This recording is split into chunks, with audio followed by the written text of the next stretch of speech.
ಪೂಜೆ ಮಾಡ್ತಿರೋರು ವೈಷ್ಣವ ಸಂಪ್ರದಾಯಕ್ಕೆ ಸೇರಿರೋರು. ಇಡೀ ಮಂದಿರದ ವ್ಯವಸ್ಥೆಯನ್ನ ಚಾಚೂ ತಪ್ಪದೆ ಅವತ್ತಿನಿಂದ ಇವತ್ತಿನವರೆಗೂ ನಡ್ಕೊಂಡು ಬರುವಂತೆ ನೋಡ್ಕೊಂಡಿರೋದು ವೀರೇಂದ್ರ ಹೆಗಡೆ ಅವರು ಜೈನ ಸಮುದಾಯಕ್ಕೆ ಸೇರಿದವರು. ಅದು ಹೆಂಗೆ ಸಾಧ್ಯ ಆಗುತ್ತೆ?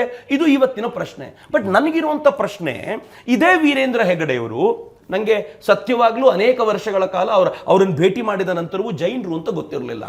ಆದರೆ ಆನಂತರವೂ ಗೊತ್ತಾಗಿತ್ತು. ಆದರೆ ಬಹುತೇಕ ಈ ನಾಡಿನ ಜನರಿಗೆ ಅವರು ಜೈನರು ಅಂತ ಗೊತ್ತಾಗಿರೋದು ಇವರು ಹೋರಾಟ ಶುರು ಮಾಡಿದ ಮೇಲೆ. ಯಾಕೆ ಗೊತ್ತೇನು?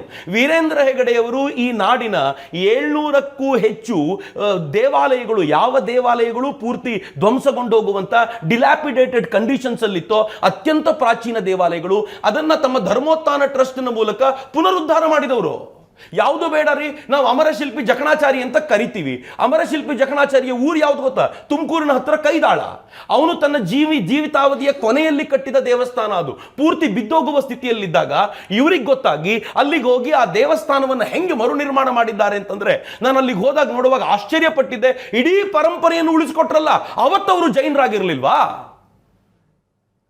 ಇದೇ ವೀರೇಂದ್ರ ಹೆಗಡೆಯವರು ಕಳೆದ 2015ರಿಂದ 2025 ಕಳೆದ 10 ವರ್ಷಗಳಲ್ಲಿ 12,000 ದೇವಸ್ಥಾನಗಳಿಗೆ 175 ಕೋಟಿಗೂ ಹೆಚ್ಚು ರೂಪಾಯಿಗಳನ್ನ ಅವರು ಬೇರೆ ಬೇರೆ ಕಾರಣಗಳಿಗೋಸ್ಕರ, ಅದರ ಜೀರ್ಣೋದ್ಧಾರಕ್ಕಿರ್ಬೋದು, ಅದರ ಬೇರೆ ಬೇರೆ ಸಂದರ್ಭಗಳಲ್ಲಿ, ಅದರ ಬೇರೆ ಬೇರೆ ಕಾರ್ಯಕ್ರಮಗಳಿಗಿರ್ಬೋದು, 175 ಕೋಟಿಗೂ ಹೆಚ್ಚು ಹಣವನ್ನ ಕೊಟ್ಟಿದ್ದಾರಲ್ಲ.